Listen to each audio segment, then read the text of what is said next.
Hi, my name is Cuba. I'm a photographer originally from Spain. I've been based in London for more or less 4 years and a half, working mainly full time as a photo editor. And recently I've just decided to go freelance and work both as a photographer and photo editor. My first photographic commission, or at least the first important one, was shooting Jimmy Wales, the founder of Wikipedia, for Vanity Fair Spain. I was only 21, I had just arrived in London, and the photo editor didn't know my age for sure and my lack of experience, but somehow I got the job. I was super nervous. They had like a huge production on it, 2 hours with him, groomer, makeup, big location in London, and I was shooting on film. I didn't know any photographer back then in London, so I just asked my friend to come with me as my assistant. But I wouldn't really trust her to change my film roll, so I ended up doing everything myself. And I remember Jimmy rolling his eyes and yawning because I took so long changing the film, and like the whole thing was really slow and I was really quiet. I definitely wasn't prepared, but I'm happy I did it. And the pictures, I was happy with them. So yeah, that was my first commission, quite stressful. My favorite photographic tool, it's gonna sound quite cliche, but it's actually the first film camera I got, which is Amuse 645, the old version, not the autofocus one. It's pretty cheap. It's really solid camera. It has amazing results, and I still shoot with it these days. I really like it. Um, my biggest photographic mistake, I haven't had any major dramas, I touch wood, but for me it's more when I walk out of a shoot and I think I should have asked the person to turn off the lights, or I should have asked the subject to change something that it was bothering me.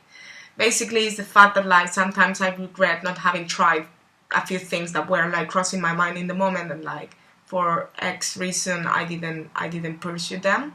So what I'm trying to work on is to be more present on my shoots and try to not follow a formula that I know it's gonna work, and basically try new things. And I consider when I come out of a shoot and I've tried everything I thought of like a success. And yeah, that's what I'm trying to focus on my energy and my work towards lately. Instagram, I would say I engage with it quite a lot, especially in the last couple of years. For me, it's kind of the equivalent of like what Flickr was or meant for me back in 2009. I've discovered really good people there, like I've made friends through Instagram.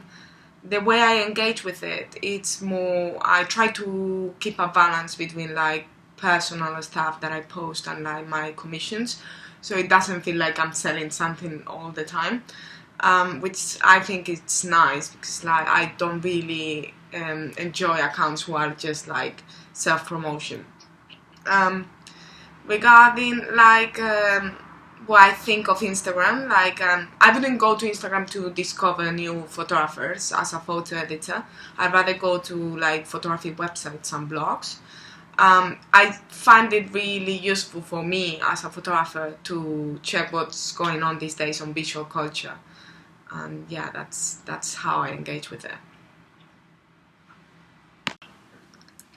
This question is being quite tricky for me because I don't think I owe anything that is my main source of inspiration. In fact, I try to like not look at pictures or any kind of visuals when I'm trying to come up with a story or a concept for my projects. So in terms of picking something from my possessions, I decided to go for this scene, which is made by the one photographer who blew my mind in 2015, which is Alexis Basilikos. He's also the editor of Faces Mag, this really good contemporary photography website. This is the scene, and I would just say like his pictures are really beautiful, but it's mainly the way he edits them and he sequences them what like makes his work really interesting, for me at least. I recommend you guys to check his website. He has a lot of work posted there as well.